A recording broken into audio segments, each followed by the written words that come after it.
사도신경 하심으로 신앙 고백하도록 하시겠습니다.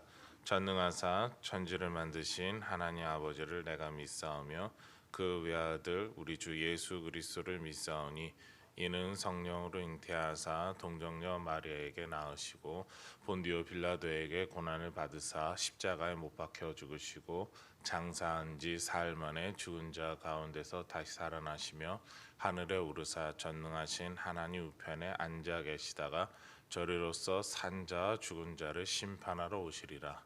성령을 믿사오며 거룩한 공예와 성도가 서로 교통하는 것과 죄를 사하여 주시는 것과 몸이 다시 사는 것과 영원히 사는 것을 믿사옵나이다.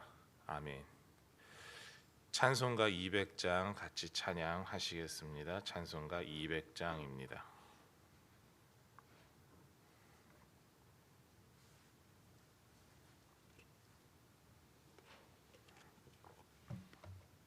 찬송가 200장입니다.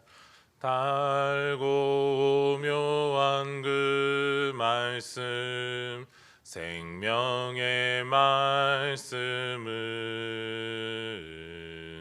귀한 그 말씀 진실로 생명의 말씀이 나의 길과 믿음 밝히 보여주니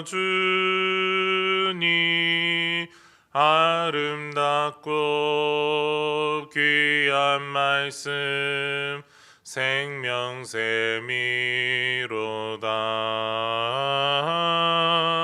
아름답고 귀한 말씀 생명샘이로다.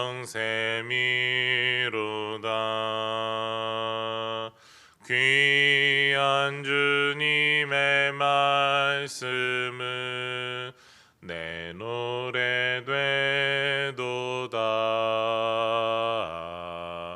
모든 사람을 살리는 생명의 말씀을 값도 없이 받아 생명길을 가니 아름답고 귀한 말씀 생명샘이로다.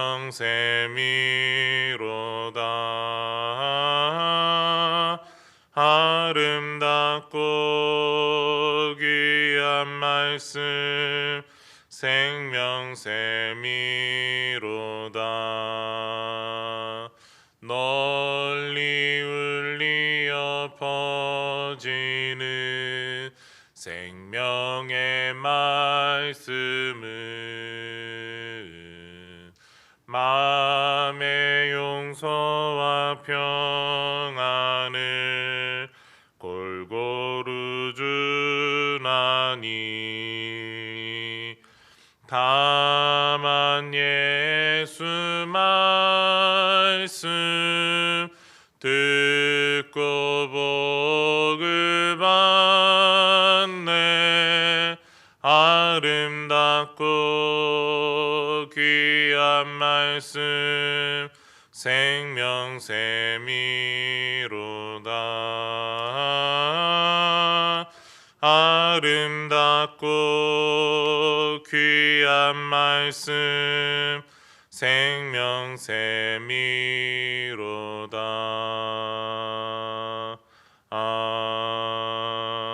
아멘. 기도하시겠습니다. 하나님 감사합니다. 주님께서 지난 밤에도 어제의 하루의 삶에도 우리를 지켜주시고 오늘 이렇게 우리가 하루를 시작하며 주님 말씀 앞에서 시작할 수 있게 하심을 감사합니다. 오늘도 주님께서 말씀을 통하여 역사해 주시고 주님께서 들려주시는 그 음성을 듣게 하여 주시옵소서. 이 모든 것 예수님의 이름으로 기도드립니다. 아멘. 네, 오늘 우리가 같이 보실 말씀은 요한복음 6장입니다. 요한복음 6장 41절서부터 59절까지 말씀입니다.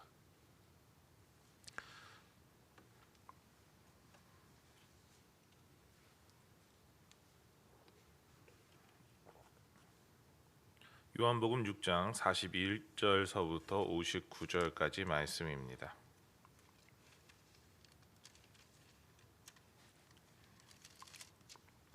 같이 한 절씩 교독하도록 하시겠습니다. 자기가 하늘에서 내려온 떡이라 하심으로 유대인들이 예수에 대하여 수군거려 이르되 이는 요셉의 아들 예수가 아니냐. 그 부모를 우리가 아는데 자기가 지금 어찌하여 하늘에서 내려왔다 하느냐. 예수께서 대답하여 이르시되 너희는 서로 수군거리지 말라.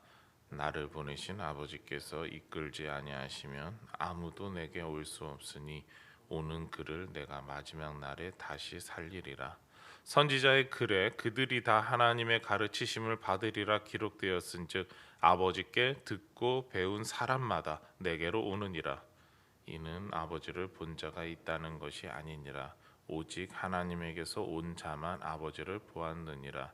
진실로 진실로 너희에게 이르노니 믿는 자는 영생을 가졌나니 내가 곧 생명의 떡이니라. 너희 조상들은 광야에서 만나를 먹었어도 죽었거니와 이는 하늘에서 내려오는 떡이니 사람으로 하여금 먹고 죽지 아니하게 하는 것이니라. 나는 하늘에서 내려온 살아있는 떡이니 사람이 이 떡을 먹으면 영생하리라. 내가 줄 떡은 곧 세상의 생명을 위한 내 살이니라 하시니라. 그러므로 유대인들이 서로 다투어 이르되 이 사람이 어찌 능히 자기 살을 우리에게 주어 먹게 하겠느냐. 예수께서 이르시되 내가 진실로 진실로 너에게 이르노니 인자의 살을 먹지 아니하고 인자의 피를 마시지 아니하면 너희 속에 생명이 없느니라. 내 살을 먹고 내 피를 마시는 자는 영생을 가졌고 마지막 날에 내가 그를 다시 살리리니 내 살은 참된 양식이요 내 피는 참된 음료로다. 내 살을 먹고 내 피를 마시는 자는 내 안에 거하고 나도 그의 안에 거하나니 살아계신 아버지께서 나를 보내심에 내가 아버지로 말미암아 사는 것 같이 나를 먹는 그 사람도 나로 말미암아 살리라. 이것은 하늘에서 내려온 떡이니 조상들이 먹고도 죽은 그것과 같지 아니하여 이 떡을 먹는 자는 영원히 살리라. 같이 읽겠습니다. 이 말씀은 예수께서 가버나움 회당에서 가르치실 때에 하셨느니라. 아멘. 네, 오늘 말씀은 오병이어 사건에 연속된 내용입니다. 특히 요한복음 6장이 상당히 긴 내용인데 그 요한복음 6장의 전체적인 내용이 오병이어 사건과 이어지는 생명의 떡에 관한 말씀이라고 이렇게 이해하시면 오히려 전체적인 이런 말씀, 특히 우리가 단순히 먹고 있는 오늘 말씀에서도 잠깐 보게 되겠지만 이 세상의 것에 집착하는 사람들 앞에서 하나님께서 주시는 영생이 무엇인가에 대한 그 말씀에 대한 전체적인 초점이 맞춰져 있습니다.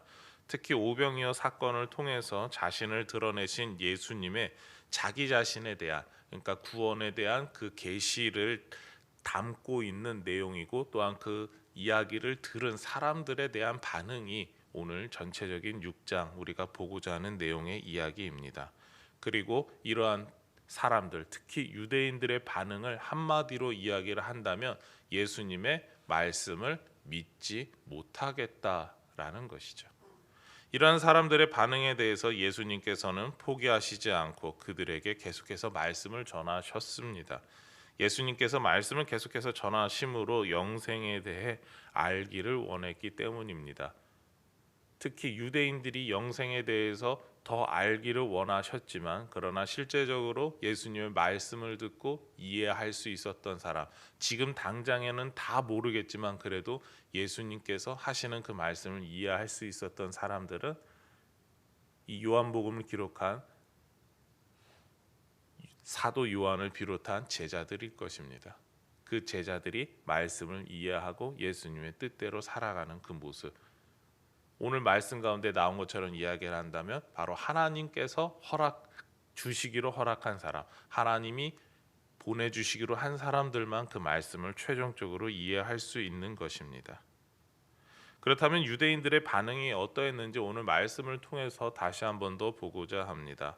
사람들은 예수님의 말씀을 듣고 특히 유대인들은 계속해서 수군거렸습니다. 이 수군거린 사람들, 유대인들이 그렇게 수군거린 이유가 있었습니다. 42절 말씀을 보면 이르되 이는 요셉의 아들 예수가 아니냐, 그 부모를 우리가 아는데 자기가 지금 어찌하여 하늘에서 내려왔다 하느냐. 유대인들은 예수님에 대해서 잘 알고 있었습니다. 예수님의 부모에 대해서 더 잘 알고 있었습니다. 어쩌면 어릴 때 갈릴리의 요셉과 마리아가 정착할 때부터 알고 지냈던 이웃 사람도 있었을 것입니다.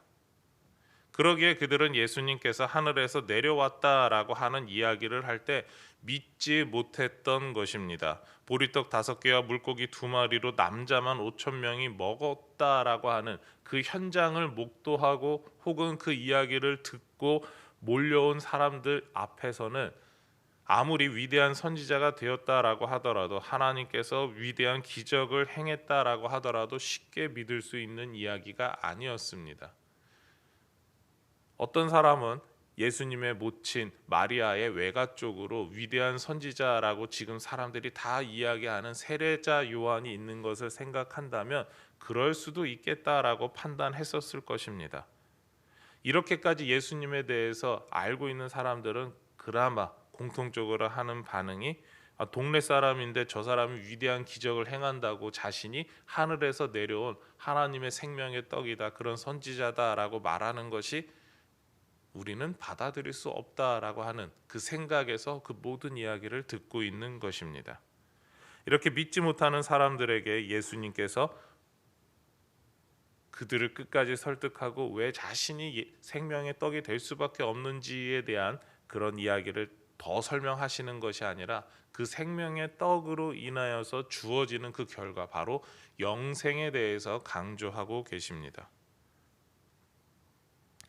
오병이어의 기적을 보면서 모세를 통해 광야에서 만나를 먹은 조상들을 떠올리는 그 모든 유대인들에게 저 오병이어의 떡을 보니까 우리는 만나가 생각납니다. 당신이 그 오병이어를 통해서 바로 그것을 통해서 5천 명을 먹이는, 작은 것을 가지고 많은 사람 먹이는 그 기적을 보니까 하나님께서 만나를 통해 얼마나 더 위대한 일을 하셨는지 우리는 알겠습니다라고 하는 오히려 다른 이야기를, 그러니까 예수님 원하셨던 그 결과가 아닌 다른 결과를 이야기하고 있었던 것입니다. 그렇게 이야기하고 있는 사람들에게 예수님은 49절과 같이 말씀하시죠. 너희 조상들은 광야에서 만나를 먹었어도 죽었거니와. 유대인들이 이야기하고 있는 그 대단하고 위대하다고 하는 모세가 건네준 그 만나를 먹은 사람도 그 결과는 어떻습니까? 죽었다라는 것이죠.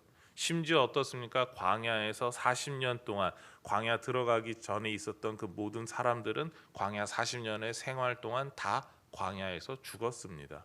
그리고 여호수아와 갈렙을 제외한 나머지 사람들은 다 죽고 다른 자손들의 세대가 광야의 그 모든 것을 끝내고 가나안으로 들어가게 되는 것이죠. 예수님께서는 그것을 이야기하고 계신 것입니다. 너희들이 아무리 대단하다고 하는 그 모세가 건네준 그 만나를 먹은 사람도 그렇게 하지 못했다라는 것이죠. 만나에 대해서 이야기를 한다면 오직 굶주림을 피하고 하나님께서 지켜주시고 보호하시고 인도하신다라고 하는 그 결과의 상징물이지 그 이상이 아니다라고 하는 그런 분명한 선을 이야기해 주십니다. 대신 예수님께서 주시는 떡은 사람이 죽지 않게 하는, 그리고 영생을 주시는 확실한 떡이 된다라는 것이죠.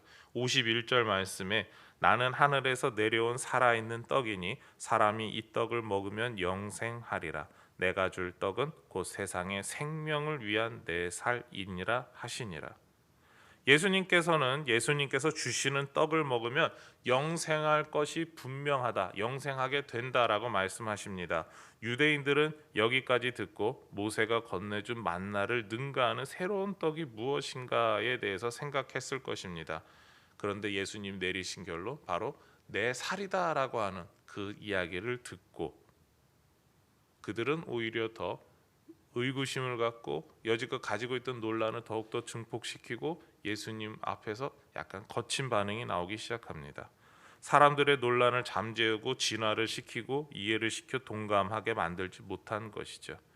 그래서 유대인들은 더욱 수군거리고 예수님과 다투게 됩니다. 52절 말씀을 보게 되면 그러므로 유대인들이 서로 다투어 이르되 이 사람이 어찌 능히 자기 살을 우리에게 주어 먹게 하겠느냐. 유대인들은 지금까지보다 더욱 논란을 일으키고 있었습니다. 예수님의 말씀을 더욱 이해하지 못하겠다라는 것이죠. 지금까지는 단순히 이해하지 못할 이야기, 내가 하늘에서 내려왔어라고 해서 동네 사람들을 당황시키는, 얘가 갑자기 왜 이러지라고 하는 그런 수준이었다면, 이제는 전혀 그 이상의 이야기를, 오히려 사람들로 하여금 우리가 저 예수에 대해서 무언가 좀 다시 생각해 봐야 되겠다라는 그런 결론을 내리게 했다라는 것이죠. 유대인들의 입장에서 한번 생각해 보시기 바랍니다. 어릴 때부터 알고 있었던 그 사람이 이야기를 합니다. 자신의 살을 먹고 자신의 피를 마시면 영생한다라고 하는 더 이해하지 못할 이야기를 하는 것이죠. 그 예수님의 이야기를 들으면서 저 사람이 왜 저럴까?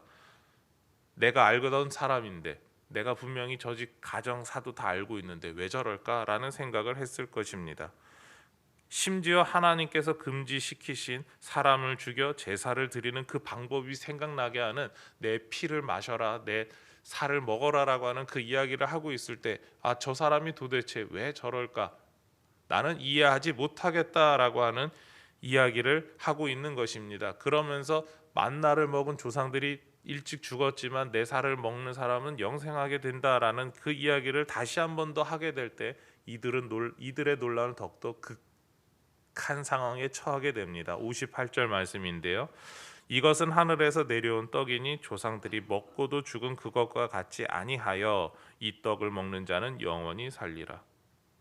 유대인들의 입장에서 다시 한 번 더 생각해 보시기 바랍니다. 예수님께서 가뜩이나 지금 논란이 있는 그 상황에서 내 살을 먹는 사람, 바로 이 떡을 먹는 사람은 영생한다 라는 이야기를 들었을 때 이들은 믿을 수가 있었을까요?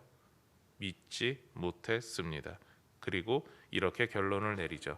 우리가 알고 있는 그 예수가 이제는 가까이 하지 못할 사람, 그리고 가까이 해서는 안 되는 사람, 이렇게 결론을 내리게 됩니다. 그래서 그들은 지금 우리가 예수가 우리에게 생명의 떡을 이야기를 하는데 떠나야겠다. 비록 오병이어를 통해서 기적을 베풀었고 우리의 뭔가 필요를 채워줄 수 있는 사람으로 보였는데, 우리는 저 사람이 하는 얘기를 듣고 믿지 못하겠다. 떠나자라는 결론을 내리죠. 어린 시절의 모습만을 본 유대인들은 예수님에 대해 알지도 못했고 믿지 못했기 때문입니다. 특히 예수님께서 하셔야 되는 사역에 대해서 그들은 믿지 못했기 때문에 받아들일 수 없었던 것이죠.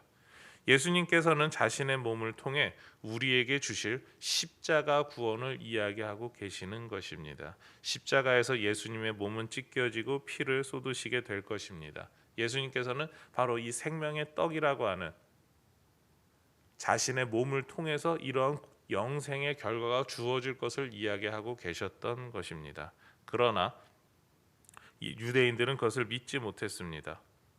물론 그 당시에 제자들도 다 믿지 못했을 것입니다. 그러나 제자들은 예수님의 말씀에 대해 신뢰하고 있었기 때문에 당장 이해하지 못해도 예수님께서 무언가 특별한 의미를 가지고 우리에게 이 말씀을 들려주고 계신다라고 하는 것에 대해서 생각했었을 것입니다.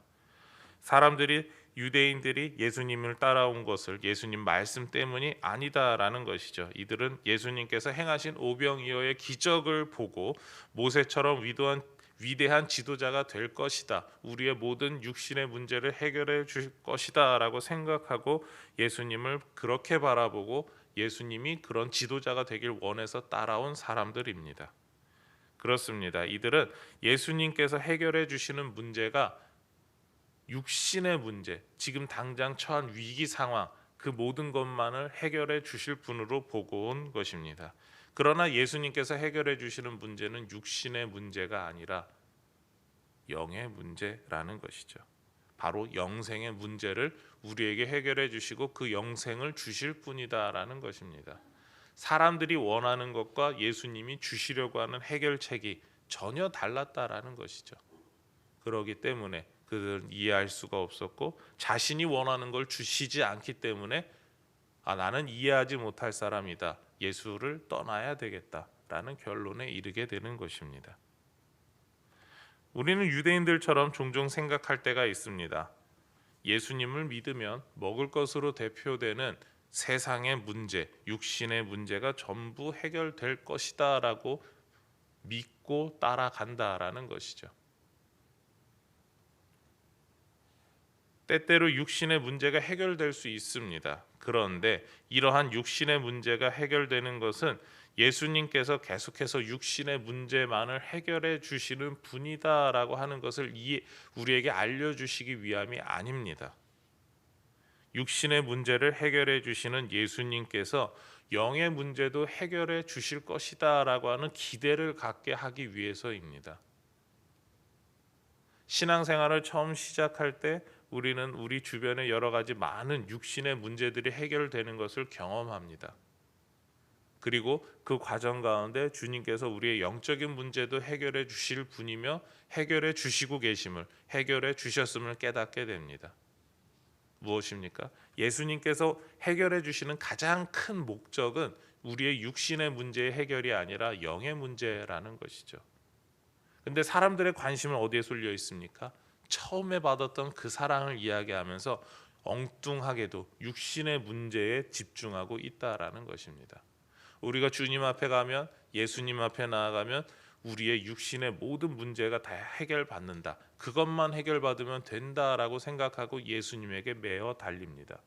예수님께서 오히려 해결해 주시고 주시려고 했던 문제는 영의 문제, 바로 예수님께서 주시는 자신의 살, 영생의 떡을 먹으면 되는데 우리는 그것을 받아 먹으려고 하지 않는다라는 것이죠. 유대인들과 같이 그 오병이어의 기적을 통해서 주셨던 것처럼 또 다른 또 떡을 달라라는 이야기를 하고 있을 뿐입니다. 제자들은 예수님께서 육신의 문제 외에 다른 문제를 해결해 주시지 않을까라고 하는 그 기대를 가지고 있었을 것입니다. 그런데 유대인들은 어떻습니까? 육신의 문제만을 해결해 주실 뿐이다라고 생각한 것이죠. 그렇기 때문에 이들은 영생에 대해서 이야기하시는 예수님을 받아들이지 못했습니다. 오늘 새벽에 우리의 생각이 어떠한지 돌아보아야 합니다. 유대인들처럼, 그런 사람들처럼 육신의 문제만을 해결받는 것에서 기뻐하고 그것만이 신앙생활의 전부가 아니냐라고 판단하는 것이 우리의 모든 삶 가운데 나타나고 있지 않은가를 돌아보셔야 합니다. 그것만이 전부였고 그것만 해결받으면 신앙생활 나는 잘하고 있다라고 판단하고 여지껏 살아오지 않았는가에 대해서 각자 돌아보십시오. 그리고 그 가운데서 더 나아가서 예수님이 원하시는 것처럼 우리의 영의 문제, 영생의 문제, 주님과 함께 살아가는 것이 무엇인가, 그리고 올해 우리가 같이 나아가는 그 표처럼 하나님의 임재를 경험하는 삶이 무엇인가에 대해서 고민하시기를 원합니다. 그리고 육신의 문제를 해결하신 예수님께서 영의 문제까지도 해결해 주신다는 기대와, 그리고 이미 우리 안에 시작된 하나님 나라를 통해서 이 영의 문제가 해결된 사람들이 어떻게 살아가야 되는가에 대한 그 기대를 가지고 살아가시는 우리 모든 서강교회 지체의 삶이 되기를 원합니다. 오늘 이러한 기대와 믿음 안에서 하루를 살아가는, 그리고 승리하는 저와 여러분의 삶이 되기를 소망하며 축원합니다.